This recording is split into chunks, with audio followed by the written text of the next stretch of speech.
And thank you for the opportunity to come here to Estonia and give a presentation about the Danish agricultural education. I represent Agricultural College, Vocational Education and Training. The question was to try and tell how to educate the world's best farmers. This sounds a little bit like bragging to me. I always tell my Danish students, you are world champs in Denmark. You're the very best in the world to farm in Denmark, but just go to Estonia. You will not be able to do it maybe, because you don't know how to do it there. And to go from tractor drivers to business managers, we may start with a tractor driver. A young man likes driving a tractor, very attractive for a young man. And he may end up as a business manager when he understands what farming is about. It could also illustrate that we cover the whole range, that we educate all the different employees, those driving the tractors or those managing the business. Coming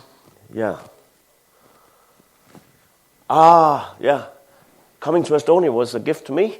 I never had the chance before.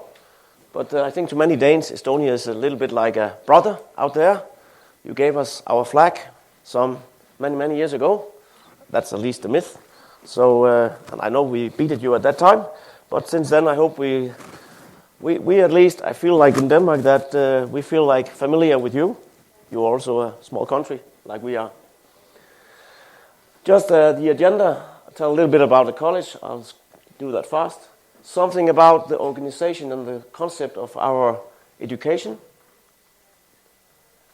I'll make a point on the ownership and stakeholder involvement, as that is, I think, some of the basics behind how we do it and why we do it this way.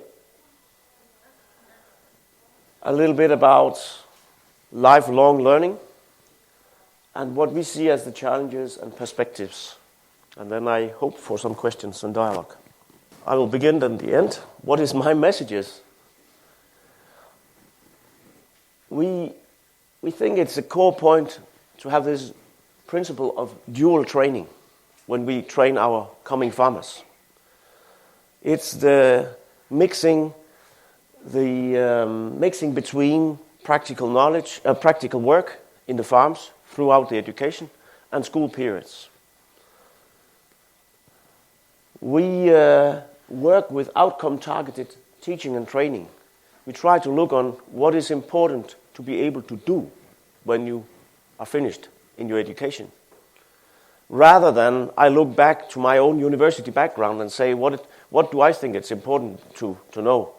Yeah, that would be a little bit what I learned, but not necessarily what the business need.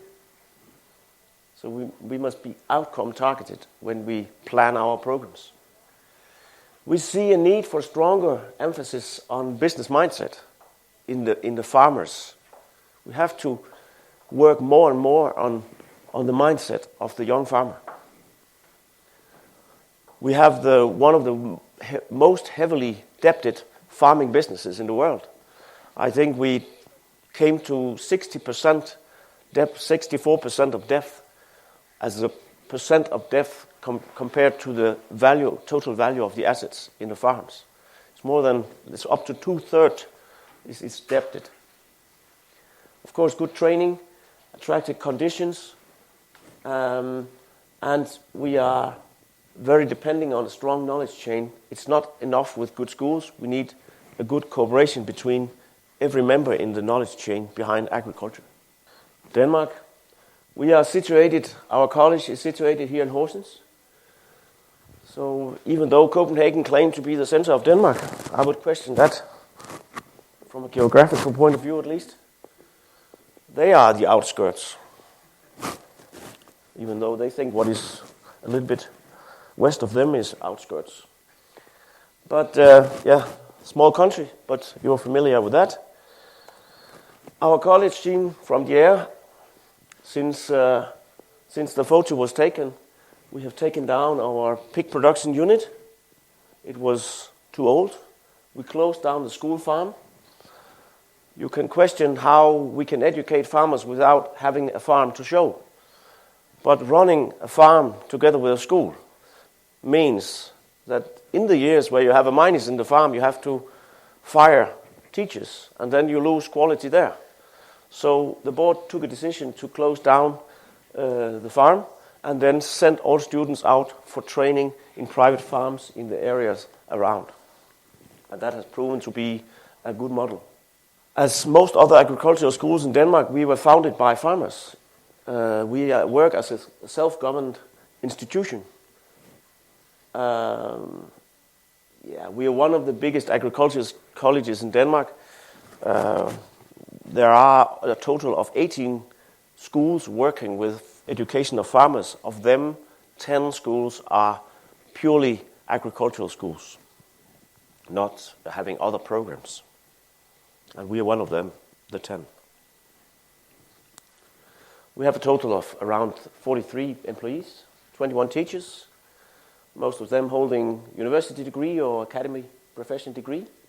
That's the typical. But we also have farmers as teachers,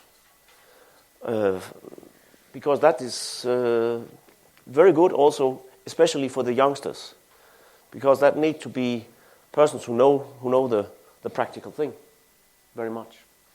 We have a flow of approximately 380 students per year. That is equivalent to what we call 165 full-year students. That's a student in 40 weeks of studies. Students typically attend 20 weeks courses. It's built up in modules, as we will see later. We also run some commercial activities, renting out our facilities for whoever would like to have a meeting or conference or whatever. As we had a big farm, we also had a lot of farmland. Now it's rented out. We can use it for training the students. And we have a boarding school.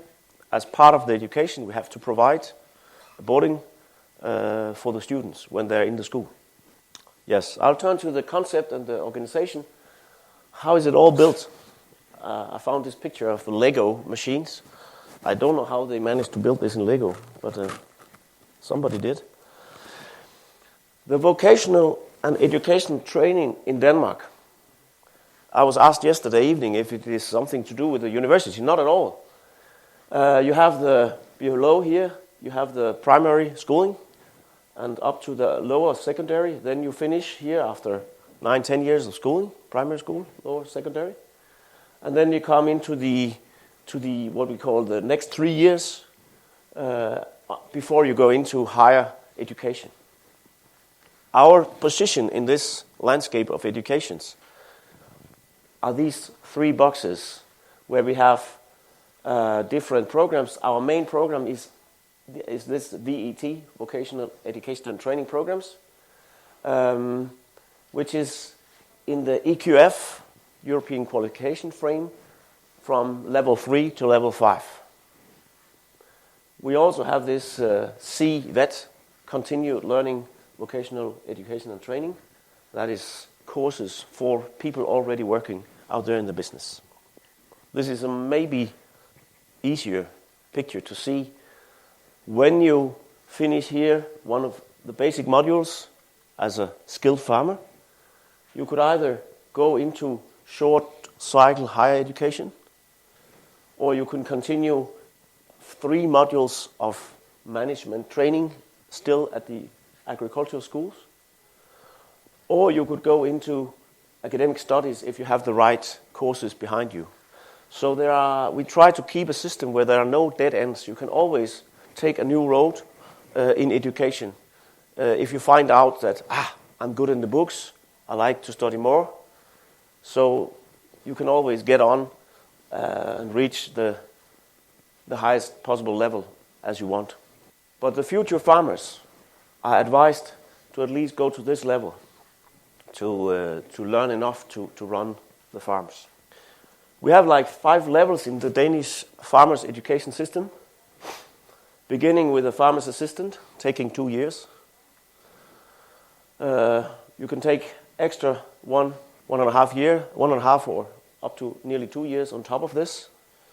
More training, more school, skilled farmer. Then the 3 management level modules up to EQF level of 5.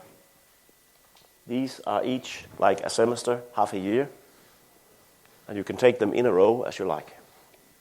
Or you can go out in between and work and earn money. Typically, our students will start in the age of 16 years, after 10 years of compulsory primary and lower secondary schooling. Yeah, the Lego thing again, because I was working in a project with Belgium, Dutch, Austrian schools, and I found out that our system is very different. So I'm not aware of how your system is, but in Denmark, the point is that all the students go in the same door in the bottom, and then they can step out on different levels in the building after their wish and their capacity for further education. But everyone will start in the same entrance and then develop from there.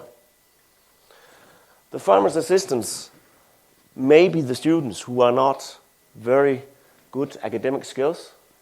Maybe they just need this basic schooling to become the farm worker, and that's enough for them. Maybe after some more years of working in the business, they come back and put on further education. That's possible.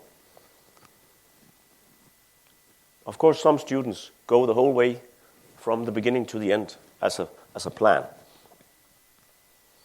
We see the education as a sandwich with school periods and work-based learning in between. Of course, the school periods is the bread, and all the crispy, nice things in between is the practical work. That's what the students at least think is really where the fun starts.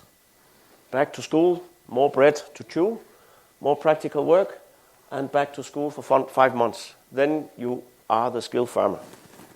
You have to pass a limit now from this year to at all get in, certain basic limit in language and mathematical skills and so on. Here you will be tested because we don't allow students to go out in a farm before we know that they can handle machines, animals, work safety and these things correctly. Because now when they go into the first period of practical work, they are workers in the farms and must be able to at least basically perform there.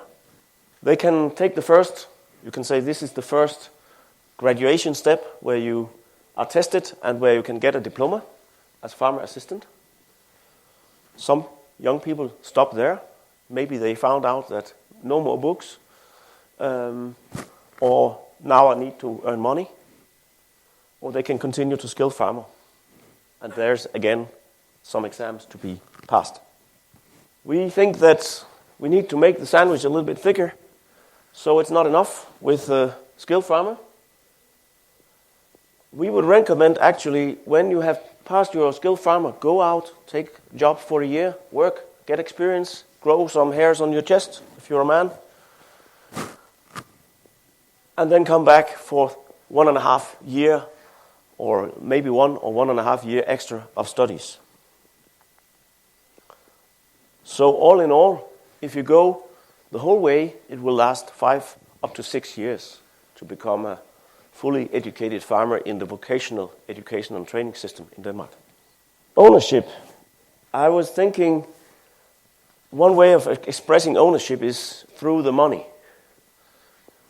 But also, of course, on involvement and influence on the content is also giving you ownership. So let's go back to the money. When you're a student in our system, you're funded actually through a contract of education with farmer who will pay you salary. So our students are paid a salary by the farmer. So we're back to the scheme of education.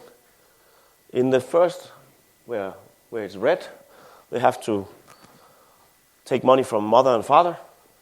But then they can have a salary when they go out in the first area here. Then it grows. So working in the farm here will give them this amount per month. Then they increase, and you see these levels of salary also cover the school periods. So the farmer pay the students to sit in school and learn. That sounds maybe crazy.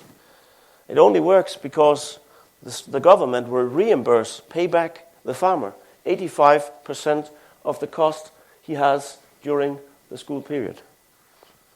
So that's like at least lowering the cost. But still the farmer is paying a little bit salary for the students to sit and learn.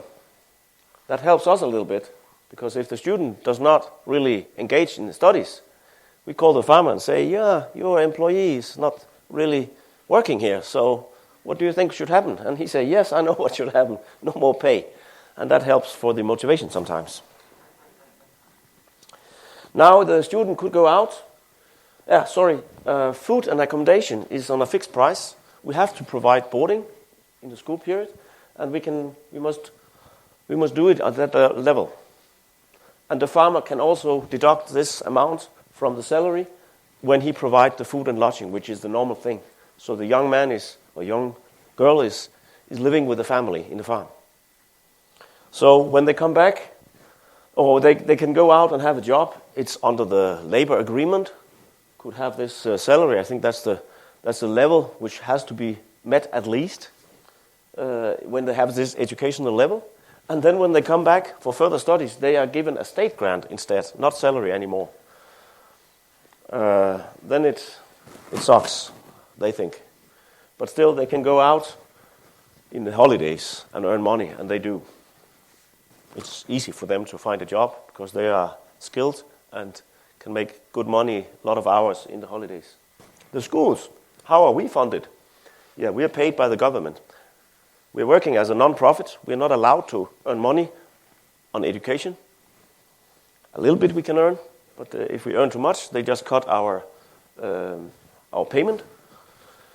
And there's another thing about, you can say, the funding. We are not funded locally, but we are founded locally, so we have a strong base among the local farmers, typically. Illustrated by Aldrup Munkedal, which is a stallion, it's a statue standing in front of our school, representing this strong connection with the local farmers. This is a very famous horse in Denmark. Before the tractors came after the Second World War, these horses were the pulling power in the Danish agriculture. And this was one of the finest stallions bred by local breeders in our area. So, of course, it should be put in front of our school to illustrate the connection with the local farmers and their organizations. Stakeholder involvement. Yeah, I'm sorry it's not so clear, but when you look on the national level in the top or in the school level in the bottom, we have all the blue boxes where you have different levels from the parliament, the Ministry of Education. We have some trade committees. And then on the school level, we have school board and management and teachers and students. All these different 5 groups or levels are given influence on how the programs are decided on for the content and the structure. And this, of course, is made to make a good connection with the real world. Farmers, ordinary private farmers or their organizations are represented in different levels in this system to make sure that we have the right way of educating our farmers. It ensures their commitment to take apprentices, to train the young people. It ensures that there's agreement between all stakeholders. What are we going to do and how are we going to do it? And the relevance of the content, the relevance of the educational programs. So when the parliament make a decision, they make many decisions. Some of them are good. Ministry of Education will, of course, make some general orders or regulations. And then these trade committees will have influence on the educational guidelines. It goes down to the schools where the board and local pedagogical committees have to create an educational plan, and of course the teachers then take the educational plans and make it into real teaching. And there's a debate and dialogue between all these levels. We live in a very country of consensus, and it takes time. But maybe there are some also benefits from it. The farmers, as ownership, have responsibilities. In all these periods of practical training on the farms, they must live up to a license of apprenticeship. They cannot have students as trainees if they are not themselves educated or have key staff who are educated to a certain level. There are limits on their production type and amount. We cannot have too small farms, and if it's arable farming, then you cannot train, of course, husbandry there. So there must be a fit and a match between the student and the production type. And the farmer must be able to give good instruction and provide tasks, working tasks, which are relevant to a broad field of practice. It's not like you can just stand milk there for 1 year. You must go around the whole business and the whole farm and see all different kinds of jobs and try them. The farmer must be showing the right attitude and commitment to be the instructor. He has a formal responsibility for the learning outcome. He must assess the achievement by the student. I have another slide later, but what I could have shown you is a kind of assessment scheme which also would have told you what it is we look for in the practical work. That there are specific learning outcomes where the farmer is responsible for meeting these, or the student will meet these learning outcomes. Comes to knowing how to handle the animals, knowing how to do specific jobs, knowing how to have the right or showing the right personal skills, how you can cooperate, the machines, all the different work and operations you need to be able to do. And of course, on higher and higher levels, it will be more and more also knowing about making decisions. That's also part of what the farmers must train their students. Not only practical work, but also making decisions. The farmers also are obliged to, they have to cooperate with local approval committees where schools, teachers are represented. So if a farmer misbehaves, is a rude person or does not live up to his license, he can be thrown out and lose the access to this type of employees. Just a slide to go on to the next. You have to learn as long as we live. The willingness to learn is a choice. That's what I believe. The background behind this and what I would like to underline is the strong knowledge chain in Denmark. That we are linked well with those creating new knowledge, those interpreting and disseminating new knowledge, and that's not only the agricultural college, but also the advisory service with their local advisors into the farms and the farmers. And we cooperate relatively closely and serve the same idea of bringing knowledge quickly to the farmers. So you could say sometimes the arrow also go the other way back with inspiration from farmers, from advisors, back to research. We need to look more into this. Okay, they look into it and come back with results. The continued training has different ways. It can be like continued training for adults. We have a very big and complex system for all vocational trainings in Denmark. Carpenter, bricklayer, electrician, mechanics, everything.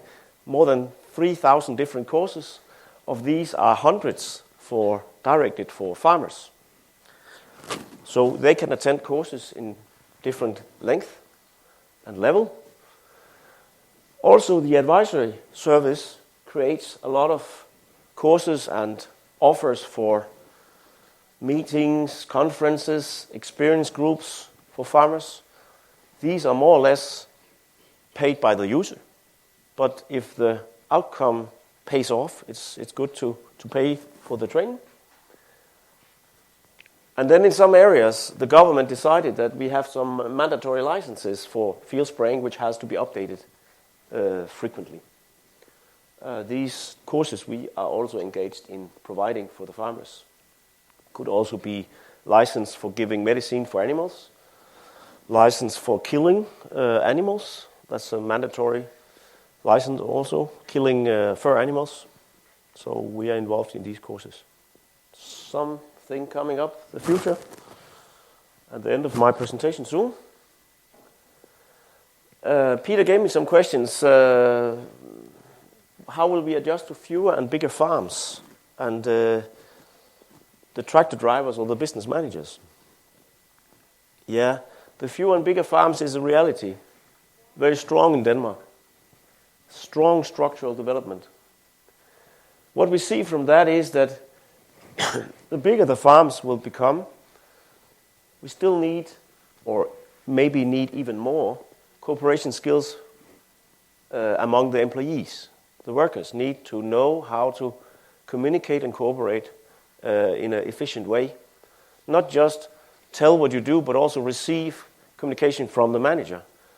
So these skills are important. It's not enough just to be able to drive the tractor. You need to be able to understand your position in the whole system and communicate. If we look on the manager or the owner, sometimes it's the same person.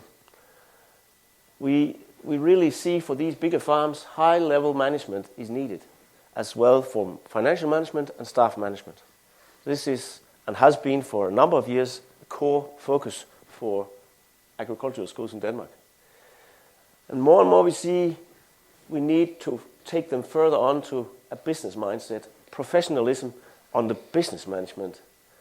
And that's a question of maybe a little bit different attitude and identity. I may be wrong, but I think that some farmers are too much identifying themselves with the farm. And I understand why. It's their birthplace, maybe for several generations. The house is on the farm, the family is there, so if they go bankrupt, it's breaking families up. So it's not like owning a factory and living in the neighboring city. But when we have these bigger farms, this is something different, I think. They need to understand that now they are running an industry more than this family farm. They may have 5, 6, 7 employees. They are responsible for many families. And this is changing the attitude and point of focus for their identity, is my claim. And another thing for the fewer and bigger farms, we call on the need for international competences for all.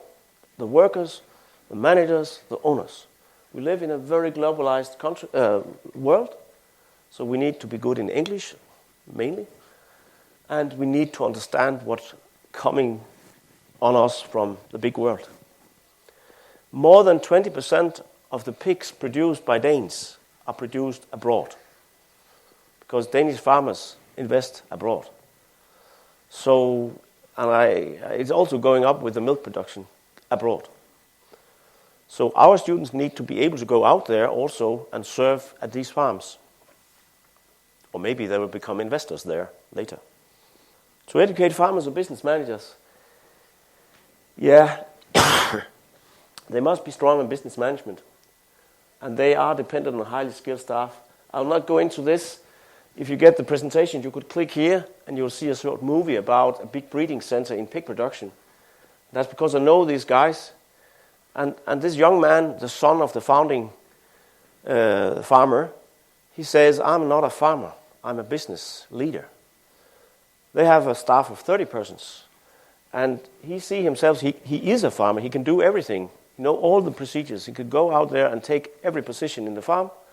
But he sees himself as the business manager. And if there's a decision to be made, this is right for the company, but it's not right for me, then he will step down as a leader. He say that it's the first priority is the future of the company.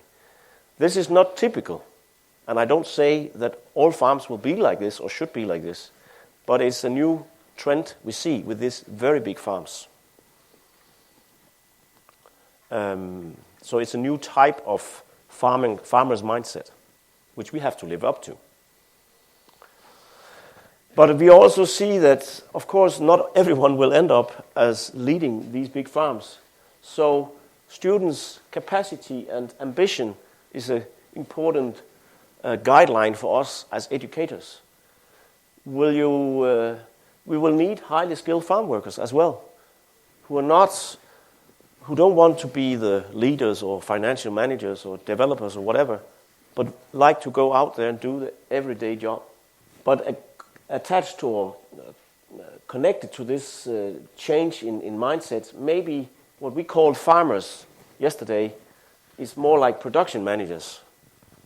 This focus that it's a little bit a pastime expression of the farmers to be the production managers. We need to give them the next level of understanding business management. Some of the students. Perspectives. Yeah, this takes us to production mindset or business mindset. Both is needed, of course.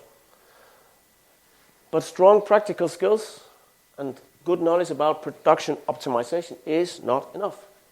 You have to also not just have production proudness. I can produce 12,000, 14, 15,000 kilo of milk per cow. Where's the bottom line? That's something we see in our students, that they can be very proud and very keen on the key indicators in the production, but they need to understand the bottom line. What can you affect and what can't you affect? And then again, back to international competences, because we see this as simply coming in the future. Many Danish farmers will be colleague with a foreigner, will be leader for a foreigner, will be led by a foreigner, or will take part of his career abroad. Time is out. So this is what we try, how do we try to adjust ourselves to the new conditions. We look on educational differentiation for the students to make themselves aware. Are we going out to small-scale farms, niche products, or are we going for big industrialized farms? We don't see that small-scale farming is not so good as big-scale farming. Depends on what you want to do. Just be good at what you do. We can educate for different perspectives. But we need to be aware of this. We cannot give them one size fits all in the training. There are different needs for different individuals. We need to look at their capabilities, find what is it they want, and then give them the right content. And again, international competences. We look for, that's also a reason for me to be here, to say that we are constantly looking for connections, networks, cooperation with schools and companies abroad, either to give our staff a chance to go out and meet the real thing, the real world in farming abroad, to give our students a chance to do this. So we are looking for companies could provide our students with postgraduate or after being educated trainee positions abroad. Could also be for our staff for a limited period, job shadowing or something like that, so that they bring home hands-on experience. Yeah, they don't do it like we do it in Denmark, but they also survive there, so something they do right. And that can really take their mind to a new understanding of internationalization. Yeah, back to the messages. You already had them. Dual training, sandwich. Good training, the right content, the right conditions. So I hope I managed within the time limit. And I hope I managed also to push my message to you. But welcome to some questions. Thank you very much, Anders. Is there any questions? Excuse me, I don't remember anymore. How many courses do you actually have? How many different courses that you can take? We have 5 educational levels. Yeah, levels I understood. Yes, and you can say for each level there are some school periods. Mm-hmm. And in the school periods you'll have a range of courses. I could show a slide where you can see this is for the basic course. You can see it's built up of this is percent of time in the basic course. It's like 5 months. You have different courses on. You go out during the school period for farm training, livestock education in livestock management, or you can say in the beginning it's very much which end does it eat and which end does it shit. So you put yourself in the right end when you want to feed and so on. Because if you come from the cities, you don't know what is the animal. I mean, we have more than 50% of students coming from non-farm families. We don't have many farmers left in Denmark. Is it 10,000 full-time farmers? When my father graduated from agricultural school in 50s or 40s, 1900, there were maybe 200,000 farmers.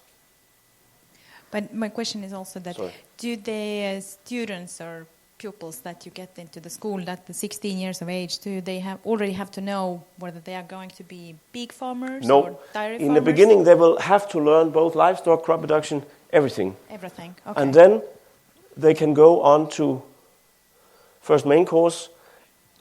There they can differentiate, specialize. They can choose what they want to do, and that specialization they can follow. But they all, also in the practical farming, they must work with crop production, they must work with dairy production, they must work with pig production. Then there is a question, what's the split between female and male students? Oh, in the beginning, I think we have some 20 to 30% female students. In the end, we have very few, unfortunately, maybe 10-15%. And the final question. The farmers are obliged to pay for the student when the students are studying. Yes. Are the students obliged to go and work in the farm after their studies? Or can they just go on the streets, start selling burgers or whatever? Yeah, they have a contract, but of course they can drop out. And they need to have 2 different apprenticeship. So they cannot stay with the same farmer the whole education, because they need to see different places. So typically they have like one and a half year in the first farm, and then they change to another farm. So they will need to go to 2 different farms. Of course, it's a contract, but the students could drop out because he wants to do something else. Okay, they don't owe money for the farmers later Not on at all. if they drop out. No, then payment just stops. They are not obliged or bind to anything. No. That kind of raised the question, what is your success rate? How many do you pass the exam? We have, within the level of vocational education, actually the agricultural schools, I think in the top 5 of, how can you say, ending with graduating students, the 4 of them are agricultural schools. So we are very, very, I think it's from 75 to 92% going through. So from 8 to 25% dropout, where the average of vocational education in Denmark is around, average dropout rate for all the educations is 43%. It's around 50% dropping out. It's a huge problem. But just the agricultural schools are very successful in keeping the students and coming to a final diploma. It can be on the low level, but still they have a paper showing that they are qualified farmer's assistant. And also when we look on the employment after the graduation on all levels, it's very, very high, because job market know that farmers are trained to work independently, responsibly with their tasks. So it's good workers. In all, the whole education is around 60% of practical training, 40% of school periods in the sandwich model. So in these years from 16 to 20, they have really been working and been trained in being an employee. So they are popular workers in construction business, facility managers, many other branches. In Denmark, it's quite normal that there's an increasingly number of foreign workers on the farm. Yeah.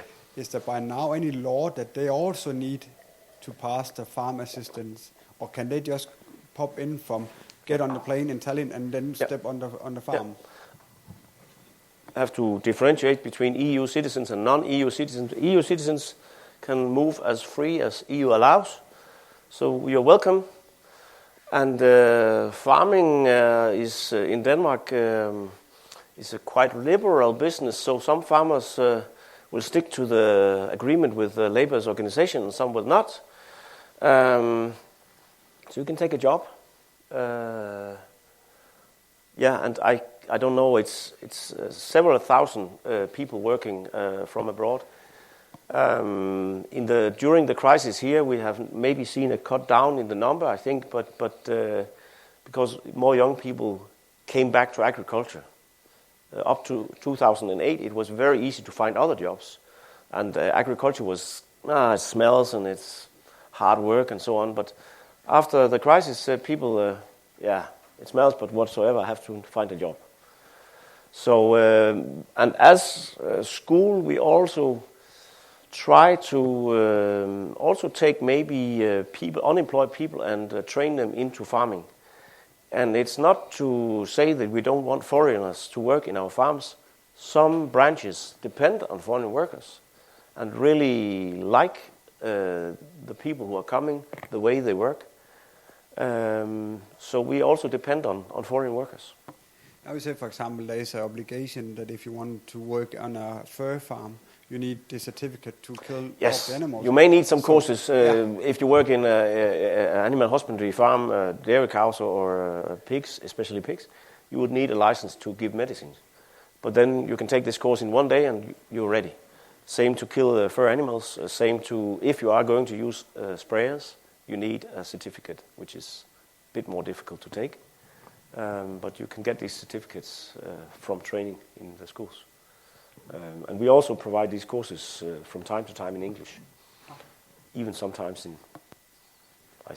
has been in Russian, maybe because of Ukrainians. Yeah. Okay. So, on what level can a student go out and buy his own farm? Because is it correct, according to the law, you can't just buy a farm, walk in from the streets? It was, until 2010, you had to be skilled farmer to own more than 30 hectares of land. But they made a liberalization, so you can actually, you're welcome to come and buy land. You can buy it without any background in agriculture. But as soon as you have animals, you must have education on a certain level to work with animals. So you need to hire a skilled, trained person to be the manager of the animals. As soon as you want to do the spraying and all these things, you need to be trained or skilled with exams. So sooner or later we are coming by your school if we are found. Yes, but they made this change, the liberalization, in order to make it possible for, you can say, investors to go in, to attract capital, financial investment in agriculture from pension fundings and so on. And this is happening, maybe our farmer colleagues can support me here, but it is happening slowly, but more and more, that these passive investors buy land and then hire a farmer to run the business. This is a new thing away from the old idea of a family farm owned by his farmer, maybe his wife. This is a new situation where you simply run a business for the money from the pension fund. Any more questions? Thank you very much, Anders. Welcome.